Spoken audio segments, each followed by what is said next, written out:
ಪ್ರತಿ ಸೋಮವಾರ ಮಧ್ಯಾಹ್ನ 12 ಗಂಟೆಗೆ ಕ್ಯಾಶ್ ವ್ಯಾನ್ ಬರುತ್ತೆ. ಕ್ಯಾಶ್ ಬಾಕ್ಸ್ ಜೊತೆ 3 ಗಾರ್ಡ್ಗಳಿರ್ತಾರೆ. ಇಲ್ಲೇ ಇದೆ ನೋಡಿ, ಇದೇ ಬ್ಯಾಂಕು. ಇದೇ ಬ್ಯಾಂಕ್ನೇ ರಾಬ್ರಿ ಮಾಡೋಕ್ಕೆ ಬರೋದು ಅನಂತ್ನಾಗ್, ಶಂಕರ್ನಾಗ್ ಮತ್ತು ಲೋಕನಾಥ್ ಅವರು. ಈ ಬಿಲ್ಡಿಂಗೇ ಅದು.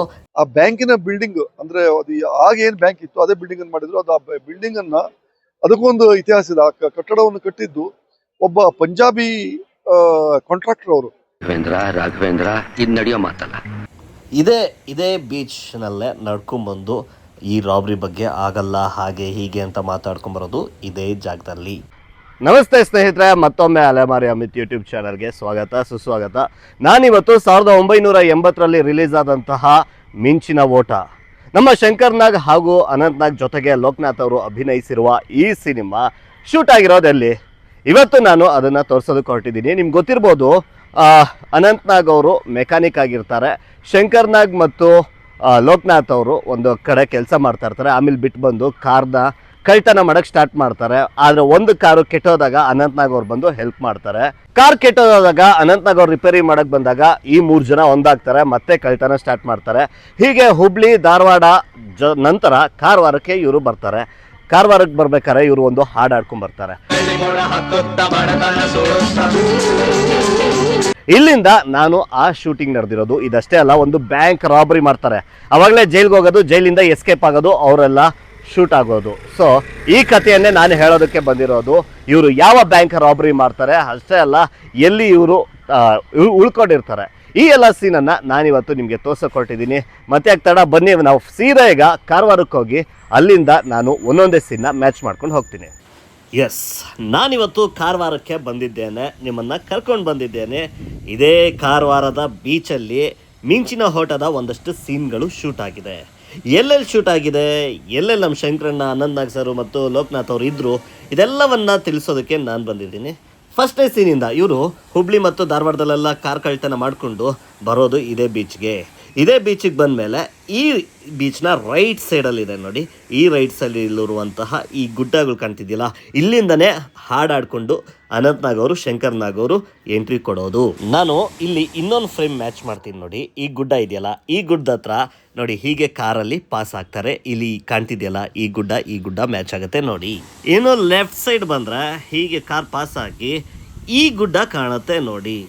ಈ ಗುಡ್ಡ ಕಾಣ್ತಿದೆಯಲ್ಲ, ಇದೇ ಗುಡ್ಡದಲ್ಲಿ ಇದೇ ಬೀಚ್ ಎದುರುಗಡೆ ಹೀಗೆ ಪಾಸ್ ಆಗ್ತಾರೆ ಶಂಕರ್ನಾಗು, ಅನಂತ್ನಾಗು ಮತ್ತು ಲೋಕನಾಥ್ ಅವರು. ಸೊ ಈ ಸೀನ್ ನಡೆದಿರೋದು ಇಲ್ಲಿಗೆ ಬರ್ತಾರೆ, ಕಾರವಾರ ಬೀಚಲ್ಲಿ ಸೆಟ್ಲ್ ಆಗ್ತಾರೆ. ಈ ಹಸಿರು ಗುಡ್ಡದಲ್ಲೇ ಅವರು ಅಡಗು ತಾಣವನ್ನು ಮಾಡ್ಕೋತಾರೆ, ಓಕೆ ಇರ್ತಾರೆ. ಅದಾದಮೇಲೆ ಇವರು ಪೊಲೀಸರಿಗೆ ಸಿಕ್ಕಾಕೊಳ್ತಾರೆ ಅನ್ನೋ ಸಂದರ್ಭ ಬಂದ್ಬಿಡುತ್ತೆ. ಆವಾಗ ಇವರು ಕಾರ್ ಕಳ್ತನ ಮಾಡ್ತಾರೋದು ಗೊತ್ತಾಗಿ ಪೊಲೀಸರಿಗೆ ಇವರು ಹಿಂದೆ ಬೀಳ್ತಾರೆ. ಆವಾಗ ಇವರು ಬ್ಯಾಂಕ್ ರಾಬರಿ ಮಾಡೋಕ್ಕೆ ಹೊರಡ್ತಾರೆ. ಆ ಬ್ಯಾಂಕ್ ಯಾವ್ದು ಗೊತ್ತಾ, ಬನ್ನಿ ತೋರಿಸ್ತೀನಿ.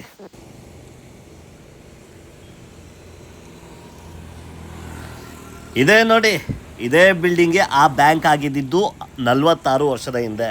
ಅನಂತ್ನಾಗ್ ಅವರು, ಶಂಕರ್ನಾಗ್ ಅವರು ರಾಬರಿ ಮಾಡೋಕ್ಕೆ ಬರ್ತಾರಲ್ಲ, ಆ ಬ್ಯಾಂಕ್ ಇದೇ ಆಗಿರುತ್ತೆ. ಆದರೆ ಈಗ ಇಲ್ಲಿ ಬ್ಯಾಂಕ್ ಇಲ್ಲ, ಬ್ಯಾಂಕ್ ಬದಲಿಗೆ ಒಬ್ಬರ ಮನೆ ಆಗಿದೆ. ಈ ಮನೆ ಇರೋದಲ್ಲಿ ಫಸ್ಟು ನಾನು ಮ್ಯಾಚ್ ಮಾಡಿಬಿಡ್ತೀನಿ ಎಲ್ಲೆಲ್ಲಿ, ಆಮೇಲೆ ಸಾಕ್ಷಿ ಹೇಳಬೇಕಲ್ಲ ನಿಮಗೆ, ಇದೇ ಮನೆಯಲ್ಲೇ ಶೂಟ್ ಆಗಿರೋದು ಆ ವಿಡಿಯೋ ಅಂತ. ಒಂದೊಂದಾಗಿ ಸಾಕ್ಷಿ ತೋರಿಸ್ತೀನಿ ಬನ್ನಿ. ಫಸ್ಟು ವಿಜಯ ಬ್ಯಾಂಕ್ ಅಂತ ಇಲ್ಲಿರುತ್ತೆ, ಅದರಿಂದ ಒಂದು ಮರ ಕಾಣ್ತಿದೆ ನೋಡಿ, ಆ ಮರ ಇಲ್ಲಿದೆ ನೋಡಿ. ಇಲ್ಲಿ ಬೋರ್ಡ್ ಇರುತ್ತೆ ಕಾಂಪೌಂಡ್ ಮೇಲೆ ಅದ್ರ ಹಿಂದೆಗಡೆ ಒಂದು ಮರ ಇದೆ ಅಲ್ಲ, ಆ ಮರ ಇದೇನೆ. ಇವಾಗ 46 ವರ್ಷ ಆದಮೇಲೆ ಇಷ್ಟು ಬೆಳೆದಿದೆ. ಇನ್ನು ಲೋಕನಾಥ್ ಅವ್ರು ಬಂದು ನಿಂತ್ಕೋತಾರೆ ಪಿಲ್ಲರ್ಗಳ ಎದುರುಗಡೆ ಅಲ್ವಾ, ಈ ಪಿಲ್ಲರ್ ಇಲ್ಲಿದೆ ನೋಡಿ. ಈ ಮನೆಯ ಇಲ್ಲಿ ಪಿಲ್ಲರ್ ಇದೆ, ಎರಡೆರಡು, ಆ ಕಡೆ 2 ಈ ಕಡೆ 2 ಇದೆಯಲ್ಲ. ಮೊದಲು ಇಲ್ಲೇನೆ ಡೋರ್ ಇದ್ದಿದ್ದು ಬ್ಯಾಂಕ್ದು, ಬಟ್ ಇವಾಗ ಮುಚ್ಚಿ ಮನೆ ಕೊಂಡ್ಕೊಂಡ್ಮೇಲೆ ಇದು ಹಿಸ್ಟ್ರಿನೂ ಒಬ್ರು ಹೇಳಿದ್ದಾರೆ, ಅವ್ರು ನಾನು ಮಾತು ಕೇಳಿಸ್ತೀನಿ. ಸೊ ಇಲ್ಲೇ ಈ ಸೀನ್ ನಡೆಯೋದು ಅನ್ನೋದಕ್ಕೆ ಸಾಕ್ಷಿ.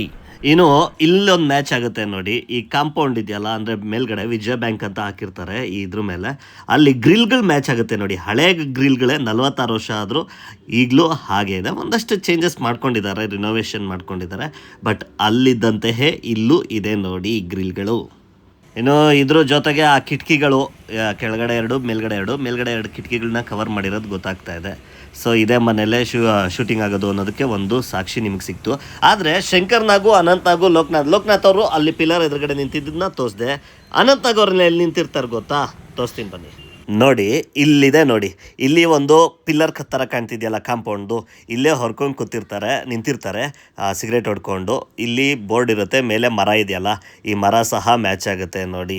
ಇಲ್ಲಿಂದ ಆ ಪಿಲ್ಲರ್ ಹತ್ರ ನಿಂತಿದ್ದಂತಹ ಲೋಕನಾಥ್ ಅವ್ರಿಗೆ ಸಿಗ್ನಲ್ ಕೊಡ್ತಾರೆ ಅವ್ರು ಬಂದಮೇಲೆ. ಇನ್ನು ಶಂಕರ್ ನಾಗ್ ಅವರು ಇಲ್ಲಿ ನಿಂತಿರ್ತಾರೆ, ತೋರಿಸ್ತೀನಿ ನೋಡಿ. ನೋಡಿ ಇದು ಮನೆ, ಈ ಮನೆ ಇಲ್ಲಿದೆ. ಇಲ್ಲಿ ಒಂದು ಮರದಾಗೆ ಹೊರ್ಕೊಂಡು ನಿಂತಿದ್ದಾರೆ, ಆ ಮರ ಇದೆ ಅನಿಸುತ್ತೆ. ಸೊ ಇದೇ ಮರದ ಇದರಲ್ಲಿ ಹೊರ್ಕೊಂಡು ನಮ್ಮ ಶಂಕರ್ ನಾಗ್ ಅವ್ರು ನಿಂತ್ಕೊಂಡು ಬ್ಯಾಂಕ್ ಕಡೆ ನೋಡ್ತಾ ಇರ್ತಾರೆ. ಈ ಕಡೆ ಬ್ಯಾಂಕ್ ಇರುತ್ತೆ.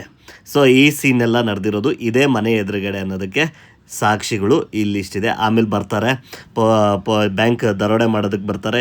ಹೀರೋಯಿನ್ ಒಳಗಡೆ ಹೋಗಿರ್ತಾರೆ, ಗಲಾಟೆ ಮಾಡ್ತಾರೆ. ನಂತರ ಇಲ್ಲಿ ಬಂದು ಪೊಲೀಸ್ ಇದ್ರ ದುಡ್ಡಿನ ಜೀಪ್ ನಿಲ್ಲುತ್ತೆ. ಇದೇ ದಾರಿಲೇ ನೋಡಿ ಇದು ವ್ಯಾನ್ ಹೋಗ್ಬಿಡೋದು, ಕಿಡ್ನಾಪ್ ಮಾಡಿಕೊಂಡು ಶಂಕರ್ನಾಗ್ ಅನಂತ್ನಾಗ್ ಅವ್ರು ತೊಗೊಂಡೋಗೋದು ಇದೇ ಇದರಲ್ಲಿ ಜಾಗದಲ್ಲಿ. ಬಟ್ ಇದು ಎದುರುಗಡೆನೆ ಈ ಸೀನ್ಗಳು ನಡೆದಿದೆ ಅನ್ನೋದಕ್ಕೆ ಸಾಕ್ಷಿಗಳು. ಈಗ ಈ ಮನೆ ಒಬ್ಬ ಲಾಯರ್ ಹತ್ರ ಇದೆ. ಪರ್ಮಿಷನ್ ಕೇಳಿದ್ರೆ ಖಂಡಿತ ಕೊಡಲ್ಲ ಅನ್ನೋದು ನನಗೆ ಲೋಕಲೈಟ್ಸ್ ಹೇಳಿದ್ರು. ಸೊ ನಾನು ಮನೆಯೊಳಗೆ ಹೋಗೋ ಯೋಚನೆ ಮಾಡಲಿಲ್ಲ. ದೂರದಿಂದನೇ ಈಗ ನೋಡಿ BS ಪೈ ಅಡ್ವೊಕೇಟ್ ಇವರ ಅಧೀನದಲ್ಲಿದೆ ಈ ಮನೆ, ಅವ್ರದ್ದೇ ಈ ಮನೆ.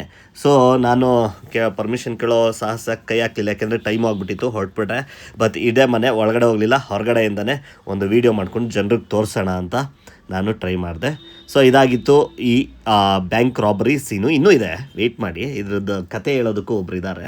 ಸೊ ಇಲ್ದಿರೋದು ಎಲ್ಲಿ ಅಂದರೆ ಕಾರವಾರ ಇದೆಯಲ್ಲ, ಕಾರವಾರದಿಂದ MG ರೋಡ್ ಇದೆಯಲ್ಲ, ಆ MG ರೋಡಲ್ಲೇ ಈ ಮನೆ ಇರೋದು. ಹೋಗಿ ನೋಡೋದಕ್ಕೆಲ್ಲ ಕಷ್ಟ ಇದೆ, ಯಾಕೆಂದರೆ ಇದು ಪ್ರೈವೇಟ್ ಪ್ರಾಪರ್ಟಿ ಆಗಿರೋದ್ರಿಂದ ಅಲ್ಲೆಲ್ಲ ಹೋಗೋದಕ್ಕೆ ಯೋಚನೆ ಮಾಡಬೇಡಿ. ಆದರೆ ನಾನು ಬರಬೇಕಾದ್ರೆ ಒಬ್ಬರು ಹಳೇ ಪತ್ರಕರ್ತನೊಬ್ಬರನ್ನ ನಾನು ಮಾತಾಡ್ಸಿದ್ದೀನಿ. ಈ ಮನೆ ಯಾರ್ದು ಏನು ಅಂತ ಅವ್ರನ್ನ ಕೇಳಿದೆ. ಅವಾಗ ಅವರು ಈ ಮನೆಯ ಕಥೆಯನ್ನು ಜೊತೆಗೆ ಮಿಂಚಿನ ಓಟ ಸಿನಿಮಾದ ಬಗ್ಗೆ ಮಾತನಾಡೋದಕ್ಕೆ ಶುರು ಮಾಡಿದರು. ಆ ಬ್ಯಾಂಕಿನ ಬಿಲ್ಡಿಂಗ್ ಅಂದ್ರೆ ಅದು ಆಗ ಏನ್ ಬ್ಯಾಂಕ್ ಇತ್ತು ಅದೇ ಬಿಲ್ಡಿಂಗ್ ಅನ್ನು ಮಾಡಿದ್ರು. ಅದು ಆ ಬಿಲ್ಡಿಂಗ್ ಅನ್ನ ಅದಕ್ಕೊಂದು ಇತಿಹಾಸ ಇದೆ. ಆ ಕಟ್ಟಡವನ್ನು ಕಟ್ಟಿದ್ದು ಒಬ್ಬ ಪಂಜಾಬಿ ಕಾಂಟ್ರಾಕ್ಟರ್ ಅವರು ಆವಾಗ ಈ ಅಂಕೋಲಾದಿಂದ ಯಲ್ಲಾಪುರ ಮಾರ್ಗ ಹುಬ್ಬಳ್ಳಿಗೆ ಹೋಗೋ ಹೈವೇದು ಅವರು ಕಾಂಟ್ರಾಕ್ಟರ್ ಇದ್ರಂತೆ. ನನಗಿದು ಬೇರೆ ಹಿರಿಯರು ಹೇಳಿದ ಮಾತು, ನನಗೇನು ಗೊತ್ತಿಲ್ಲ, ಅದು ಹಿಂದೆ ಆಗಿರೋದು. ಆಗ ಅವರು ಕಾರವಾರದಲ್ಲಿ ಆ ಬಿಲ್ಡಿಂಗ್ ಅನ್ನ ಜಾಗ ತಗೊಂಡು ಮುನ್ಸಿಪಾಲಿಟಿ ಎದುರುಗಡೆ ಆ ಬಿಲ್ಡಿಂಗ್ ಅನ್ನು ಕಟ್ಟಿದ್ರು. ಅಲ್ಲಿ ತುಂಬಾ ಆ ಬಿಲ್ಡಿಂಗ್ ನಾನು ಒಳಗಡೆ ಹೋಗಿದ್ದಾಗ ನಮ್ಮ ಸ್ನೇಹಿತರೇ ಇದ್ದಾರೆ, ಈಗ ಆ ಬಿಲ್ಡಿಂಗ್ ಅನ್ನು ಖರೀದಿ ಮಾಡಿದ್ದಾರೆ. ಈಗ ಬ್ಯಾಂಕ್ ಅದು ಶಿಫ್ಟ್ ಆಗಿದೆ. ಸುಮಾರು ತೀರಾ ಇತ್ತೀಚಿನವರೆಗೆ ಅದೊಂದು 10-15 ವರ್ಷದ ಹಿಂದಿನವರೆಗೂ ಅಲ್ಲಿ ವಿಜಯ ಬ್ಯಾಂಕ್ ಇತ್ತು. ಈಗ ಅದು ಬ್ಯಾಂಕ್ ಆಫ್ ಬರೋಡಾ ಆಗಿದೆ. ಆ ಬ್ಯಾಂಕ್ ಬಿಲ್ಡಿಂಗ್ ನಲ್ಲಿ ಹೇಗೆ ಅದನ್ನ ಬ್ರೇಕ್ ಮಾಡ್ತಾರೆ ಅಂದ್ರೆ, ಇದು ಒಂದು ಬ್ಯಾಂಕ್ ದರೋಡೆ ಚಿತ್ರ ಆಗಿದ್ರಿಂದ ಆ ಬ್ಯಾಂಕ್ ಅನ್ನ ಹೇಗೆ ದರೋಡೆ ಮಾಡ್ತಾರೆ, ಆನಂತರ ಬ್ಯಾಂಕ್ ನಿಂದ ದರೋಡೆ ಮಾಡಿದ ಹಣವನ್ನು ಅವರು ಹೇಗೆ ಕಾರ್ನಲ್ಲಿ ಸಾಗಿಸ್ಕೊಂಡು ಹೋಗ್ತಾರೆ, ಪೊಲೀಸ್ ಅವ್ರ ಹಿಂದ್ಗಡೆ ಬೀಳ್ತಾರೆ, ಅದು ಹೇಗೆ ಆವಾಗ ಇದು ಮಾಡ್ತಾರೆ. ಯಾಕಂದ್ರೆ ಈಗಿನ ತರ ಅದು ಸ್ಟ್ರೈಟ್ ಲೈನ್ ಇರಲಿಲ್ಲ. ಎಸ್, ಬ್ಯಾಂಕ್ ರಾಬ್ರಿ ಆದಮೇಲೆ ದುಡ್ಡನ್ನು ತಗೊಂಡು ವ್ಯಾನಲ್ಲಿ ಎಸ್ಕೇಪ್ ಆಗ್ತಾರೆ. ಎಸ್ಕೇಪ್ ಆದಮೇಲೆ ಇವರು ಹೋಗೋದು ಅಂಕೋಲಾ ಟು ಕಾರವಾರ ರಸ್ತೆ. ಮೊದಲು ತಿರುವುಗಳಿತ್ತು, ಈಗ ಫುಲ್ ಸ್ಟ್ರೈಟ್ ಲೈನ್ ಮಾಡಿಬಿಟ್ಟಿದೆ. 5-6 ವರ್ಷದ ಹಿಂದೆವರೆಗೂ ಈ ರೋಡ್ ಈ ರೀತಿ ಇತ್ತು. ಈಗ ಆ ರೋಡ್ ಕಂಪ್ಲೀಟಾಗಿ ಬದಲಾಗಿ ಈ ರೀತಿ ಆಗಿದೆ ನೋಡಿ. ಅಂಕೋಲಾ ಟು ಕಾರವಾರ ರಸ್ತೆ ಇದು 5-6 ವರ್ಷದವರೆಗೂ ಹಳೆ ರಸ್ತೆನೇ ಇತ್ತು. ಈ ರಸ್ತೆಯಲ್ಲೇ ಚೇಸಿಂಗ್ ಆಗೋದು ಈ ಸಿನಿಮಾದಲ್ಲಿ. ಶಂಕರ್ನಾಗ್ ಹಿಂದೆಗಡೆ ರಮೇಶ್ ಭಟ್ ಅವರು ಪೊಲೀಸ್ ಜೀಪಲ್ಲಿ ಚೇಸ್ ಮಾಡ್ತಾಯಿದ್ರೆ, ಇವರು ಶಂಕರ್ನಾಗು ಅನಂತ್ನಾಗ್ ಅವರು ಹಿಂದೆಗಡೆಯಿಂದ ಇದಾಗ್ತಾರೆ. ಮೊದಲು ಗುಡ್ಡಗಳನ್ನ ಒಂಥರ ಘಾಟ್ ಥರ ಇತ್ತು, ಈಗ ಸ್ಟ್ರೈಟ್ ಲೈನ್ ಮಾಡಿದ್ದಾರೆ. ಒಂದೆರಡು ಸೀನ್ನ ನಾನು ಮ್ಯಾಚ್ ಮಾಡ್ತೀನಿ. ಒಂದು ಕಡೆ ಇವರು ಚೇಸ್ ಮಾಡ್ಕೊಂಬರ್ತಾರಲ್ಲ ನೋಡಿ, ಈ ರೋಡಲ್ಲೇ ಇದು ಪೊಲೀಸ್ ಜೀಪು ಪಾಸ್ ಆಗುತ್ತೆ ಅವ್ರ ಹಿಂದೆಗಡೆ. ಹಿಂದೆಗಡೆ ಬೀಚು, ಗುಡ್ಡ ಇದೆಲ್ಲ ಸಹ ಮ್ಯಾಚ್ ಆಗುತ್ತೆ ನೋಡಿ. ಇದು ಹಳೆ ರೋಡು. ಈ ಹಳೆ ರೋಡಲ್ಲಿ ಹೀಗೇನೆ ಚೇಸಿಂಗ್ ಸೀನ್ ನಡೆಯೋದು ಮ್ಯಾಚ್ ಆಗ್ತಿದೆ ಅಲ್ಲ. ಗುಡ್ಡದ ಮಧ್ಯದಿಂದ ರಸ್ತೆ ನ್ಯಾಷನಲ್ ಹೈವೇ ಹೋಗಿದ್ರಿಂದ ಅಡ್ಡದಿಡ್ಡಿ ರಸ್ತೆ ಇತ್ತು. ಅಲ್ಲೆಲ್ಲ ಸಾಹಸ ಚಿತ್ರಗಳನ್ನ ಅವರು ತುಂಬಾ ಚೆನ್ನಾಗಿ ಅದನ್ನ ತೆಗೆದಿದ್ದಾರೆ. ಈ ಚಿತ್ರವನ್ನು ನೋಡಿದಾಗ ನಮ್ಮ ಊರು ಅಂದ್ರೆ ಈ ಕಾರವಾರ ಕಳೆದ ಒಂದು 30 ವರ್ಷದಲ್ಲಿ ಎಷ್ಟು ಬದಲಾವಣೆ ಆಗ್ಬಿಡ್ತು. ಆ ಪ್ರದೇಶಗಳಲ್ಲಿ ದೊಡ್ಡ ದೊಡ್ಡ ಮರಗಳು ಕಾಣ್ತಾವೆ. ಆ ಚಿತ್ರದಲ್ಲಿ ಆ ಪ್ರದೇಶದಲ್ಲಿ ಆಚೆ ಈಚೆ ಏನು ಮನೆ ಇಲ್ಲ. ಈಗೆಲ್ಲ ಬಹುಮಹಡಿ ಕಟ್ಟಡಗಳಿದ್ದಾವೆ. ನೇವಲ್ ಬೇಸ್ ಬಂದಿದೆ ಅಲ್ಲಿ. ದೊಡ್ಡ ದೊಡ್ಡ ಕಟ್ಟಡಗಳು, ದೊಡ್ಡ ದೊಡ್ಡ ಶಿಪ್ಗಳು ಬಂದು ನಿಲ್ತವೆ. ಆಗಿನ ಆ ಒಂದು ಪ್ರಕೃತಿ ಸೌಂದರ್ಯ ಇದಿತ್ತು, ಅದನ್ನ ಅವರು ಐಡೆಂಟಿಫೈ ಮಾಡಿ ಅದನ್ನ ಇಲ್ಲಿ ತಗೊಂಡಿದ್ರು. ತುಂಬಾ ಚೆನ್ನಾಗಿತ್ತು.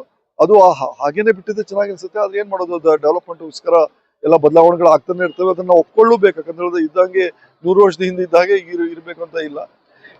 ಎಸ್, ಇನ್ನು ಚೇಸ್ ಮಾಡ್ಕೊಂಡು ಹೋಗ್ಬೇಕಾದ್ರೆ ನೀವು ನೋಡ್ಬೋದು ಸಮುದ್ರ ಕಾಣುತ್ತೆ. ಈ ರೀತಿ ಒಂದು ಬೀಚ್ ಪಕ್ಕದಲ್ಲೇ ಒಂದು ರಸ್ತೆ ಇರೋ ಥರ ಇದೆ. ಇದ್ರ ಬಗ್ಗೆನೂ ನಾವು ಕೇಳಿದ್ವಿ. ಸಮುದ್ರದ ಪಕ್ಕದಲ್ಲಿ ನ್ಯಾಷನಲ್ ಹೈವೇ ಅದು ಇರಲಿಲ್ಲ, ಚಿಕ್ಕ ಕಾಲ್ದಾರಿ ಇತ್ತು. ಆ ನ್ಯಾಷನಲ್ ಹೈವೇ ಸಿಟಿ ಮಧ್ಯದಿಂದ ಹೋಗಿತ್ತು. ಅದನ್ನು ಆ ಕಾಲ್ದಾರಿಯಿಂದ ಅವ್ರು ಹೋಗೋದು, ಫಸ್ಟ್ ಅವ್ರು ಆ ಕಾರನ್ನು ತಂದಲ್ಲಿಂದ ಟರ್ನ್ ಮಾಡ್ಕೊಂಡು ಹೋಗುವಾಗ ಆ ಸಮುದ್ರ ಕ್ಲಿಯರ್ ಆಗಿ ಕಾಣ್ತಿದೆ. ಈಗ ಅದಕ್ಕೆಲ್ಲ ಗೋಡೆಗಳನ್ನು ಕಟ್ಟಿ ಇನ್ನೇನೇನೋ ಮಾಡ್ಕೊಂಡು ಸೌಂದರ್ಯ ಅದು ಇದು ಅಂತ ಅಲ್ಲಿ ಗಿಡಗಳನ್ನೆಲ್ಲ ಹಚ್ಚಿದ್ದಾರೆ. ಆಗ ಬೀಚ್ ಅಂದ್ರೆ ಬೀಚ್ ತರ ಇತ್ತು. ಬೀಚ್ ಅಂದ್ರೆ ಏನ್ ಕಲ್ಪನೆ ಬರಬೇಕು, ಆ ಬೀಚ್ ತರ ಇತ್ತು. ಪೂರ್ತಿ ಎಲ್ಲೋ ಗೋಲ್ಡ್ ಕಲರ್ ಸ್ಯಾಂಡ್ ಇತ್ತು. ಈಗ ಸ್ಯಾಂಡ್ ಎಲ್ಲ ಮಣ್ಣು ಹಾಕಿ ಕೆಂಪಾಗಿದೆ. ಮತ್ತೆ ಈಗೆಲ್ಲ ಅದ್ರ ಮೇಲೆ ಬೀಚಿನ ಮೇಲೆ ಹಸಿರು ಬೆಳೆದಿದೆ. ಬೀಚಿನ ಮೇಲೆ ಎಲ್ಲೂ ಹಸಿರು ಬೆಳೆಯೋದಿಲ್ಲ, ಬೀಚಿನ ಮೇಲೆ ಮರಳಿರುತ್ತೆ. ಅದು ಆ ಚಿತ್ರದಲ್ಲಿ ನೋಡ್ಬೋದು. ಕಾರವಾರ ಬೀಚ್ ಮೊದಲು ಹೇಗಿತ್ತು, ಬ್ರಿಟಿಷರು ಯಾಕೆ ಈ ಬೀಚ್ ಅನ್ನ ಲೈಕ್ ಮಾಡ್ತಾ ಇದ್ರು, ರವೀಂದ್ರನಾಥ್ ಟ್ಯಾಗೋರ್ ಅವರು ಈ ಬೀಚ್ ಅನ್ನ ಯಾಕೆ ಅಷ್ಟೊಂದು ಮೆಚ್ಕೊಂಡು ಅನ್ನೋದನ್ನ ನೋಡೋದಾದ್ರೆ ಆ ಚಿತ್ರವನ್ನು ನೋಡ್ಬೇಕು. ಅದು ಡಾಕ್ಯುಮೆಂಟ್ರಿ ತರ ಇದೆ ನಮ್ಮ ಕಾರವಾರದ ಒಂದು ಇತಿಹಾಸ ನೋಡೋದಕ್ಕೆ. ಎಸ್, ಈ ಬೀಚು ಸ್ವರ್ಗ ಥರನೇ ಇತ್ತು ಬಿಡಿ. ಫಿಲಮ್ ಶೂಟ್ ಆಗಬೇಕಾದ್ರೂ ಸ್ವರ್ಗ ರೀತಿಯೇ ಇತ್ತು. ಈಗ ಫುಲ್ ಹಾಳು ಇದು ಮಾಡಿಬಿಟ್ಟಿದ್ದಾರೆ. ಓಕೆ, ನಮಗೆ ಅದು ಅವಶ್ಯಕತೆ ಇಲ್ಲ. ಆದರೆ ಈ ಬೀಚಲ್ಲೇ ನಡೆದಿರುವಂತಹ ಇನ್ನೊಂದಷ್ಟು ಕ್ಲಿಪ್ಗಳನ್ನ ನಾನು ಮ್ಯಾಚ್ ಮಾಡಿಬಿಡ್ತೀನಿ ನೋಡಿ. ಅನಂತ್ನಾಗು ಬ್ಯಾಂಕ್ ರಾಬ್ರಿ ಮಾಡೋಣ ಅಂದಾಗ ಲೋಕನಾಥ್ ಮತ್ತು ಶಂಕರ್ನಾಗ್ ಅವರು ಚಿಂತೆ ಪಡ್ತಾರಲ್ಲ, ಆಗುತ್ತಾ ಇದೆಲ್ಲ ಅಂತ. ಈ ಸೀನೆಲ್ಲ ಇಲ್ಲೇ ನಡ್ಕೊಂಡ್ಬಂದು ಹೇಳುವಂಥದ್ದು. ಇದಿಷ್ಟೇ ಅಲ್ಲ, ಒಂದು ಕಡೆ ಇವರೆಲ್ಲ ಬ್ಯಾಂಕ್ ರಾಬ್ರಿ ಬಗ್ಗೆ ಮಾತಾಡ್ಬೇಕಾದ್ರೆ ಈ ಎರಡು ಗುಡ್ಡಗಳು ಮ್ಯಾಚ್ ಆಗುತ್ತೆ ನೋಡಿ. ಇಲ್ಲಿ ಮ್ಯಾಚ್ ಆಗುತ್ತೆ. ಇಲ್ಲೇ ಕೂತ್ಕೊಂಡು, ನಾವು ಇರೋ ಜಾಗದಲ್ಲೇ ಕೂತ್ಕೊಂಡು ಇವರೆಲ್ಲ ಡಿಸ್ಕಷನ್ ಮಾಡ್ತಾ ಇರ್ತಾರೆ. ನಾವು ಸಿಕ್ಬಿಡ್ತೀವಿ, ಸೊ ನಾವು ಬ್ಯಾಂಕ್ ರಾಬ್ರಿ ಮಾಡಬೇಕು ಅಂತ ಹೇಳೋದೆಲ್ಲ ಈ ಜಾಗದಲ್ಲಿ. ಸೊ ಇದಾಗಿತ್ತು ಮಿಂಚಿನ ಓಟದ ಕಥೆ. 46 ವರ್ಷದ ಹಿಂದೆ ಮುಂದೆ ಹೇಗಿತ್ತು ಅಂತೆಲ್ಲ ನೋಡೋದಲ್ಲ. ನಾನು ಕಾರವಾರಕ್ಕೆ ಹೋಗಿ ಒಂದು ರೌಂಡ್ ಹಾಕ್ಕೊಂಡು ಸೂಪರ್ ಆಗಿರೋ ಪ್ಲೇಸಸ್ ನೋಡ್ಕೊಂಡಿದ್ದೀನಿ. ಇನ್ನೊಂದಷ್ಟು ಸಿನಿಮಾಗಳನ್ನ ಶೂಟಿಂಗ್ ಸ್ಪಾಟ್ಗಳನ್ನು ಶೂಟ್ ಮಾಡಿದ್ದೀನಿ. ಅದನ್ನೆಲ್ಲ ನಾನು ಮುಂದಿನ ದಿನಗಳಲ್ಲಿ ನಾನು ತೋರಿಸ್ತೀನಿ ಅಂತ ಹೇಳ್ತಾ, ಈ ವಿಡಿಯೋ ಹೇಗಿತ್ತು ಅನ್ನೋದನ್ನು ಕಮೆಂಟ್ ಮಾಡೋದನ್ನು ಮರಿಬೇಡಿ. ಹಾಗೆ ಈ ಬೆಟ್ಟ ಗುಡ್ಡಗಳು ಚೇಂಜಸ್ ಆಗಿರೋದ್ರ ಬಗ್ಗೆ ನಿಮ್ಮ ಅಭಿಪ್ರಾಯ ಏನು ಅನ್ನೋದನ್ನು ತಿಳಿಸೋದನ್ನು ಮರಿಬೇಡಿ ಅಂತ ಹೇಳ್ತಾ, ಮತ್ತೊಂದು ರೋಚಕವಾದ ವಿಡಿಯೋದೊಂದಿಗೆ ನಿಮ್ಮ ಜೊತೆ ಸಿಗ್ತೀನಿ. ಆದರೆ ನಾನು ಮಾಡ್ತಾ ಇರೋ ಈ ಕೆಲಸಗಳು ನಿಮ್ಗೆ ಇಷ್ಟ ಆದರೆ ನನಗೆ ಥ್ಯಾಂಕ್ಸ್ ಹೇಳಬೇಕು ಅನಿಸಿದ್ರೆ ಕೆಳಗಡೆ ಶೇರ್ ಬಟನ್, ಅದ್ರ ಪಕ್ಕ ರಿಮಿಕ್ಸ್, ಅದ್ರ ಪಕ್ಕ ಸೂಪರ್ ಥ್ಯಾಂಕ್ಸ್ ಅನ್ನೋ ಒಂದು ಆಪ್ಷನ್ ಇದೆ ನೋಡಿ. ಅಲ್ಲಿ ಕ್ಲಿಕ್ ಮಾಡಿ ನೀವು ನನಗೆ ಎಷ್ಟು ಬೇಕಾದ್ರೂ ಸೂಪರ್ ಥ್ಯಾಂಕ್ಸ್ ಹೇಳ್ಬೋದು. ಅದು ನನಗೆ ಸಹಕಾರ ಆಗುತ್ತೆ ಅಂತ ಹೇಳ್ತಾ, ಶಂಕರ್ನಾಗ್ ಫ್ಯಾನ್ಸ್ಗೆ ಇದನ್ನು ಟ್ಯಾಗ್ ಮಾಡಿ, ಹಾಗೆ ಅನಂತ್ನಾಗ್ ಫ್ಯಾನ್ಸ್ಗೂ ಟ್ಯಾಗ್ ಮಾಡಿ ಅಂತ ಹೇಳ್ತಾ ಈ ವಿಡಿಯೋನ ಎಂಡ್ ಮಾಡ್ತಾ ಇದ್ದೀನಿ. ಮತ್ತೊಂದು ಹಳೆಯ ಸಿನಿಮಾದ ಶೂಟಿಂಗ್ ಸ್ಪಾಟ್ನೊಂದಿಗೆ ನಿಮ್ಮ ಜೊತೆ ಸಿಗ್ತೀನಿ. Until then, thank you very much.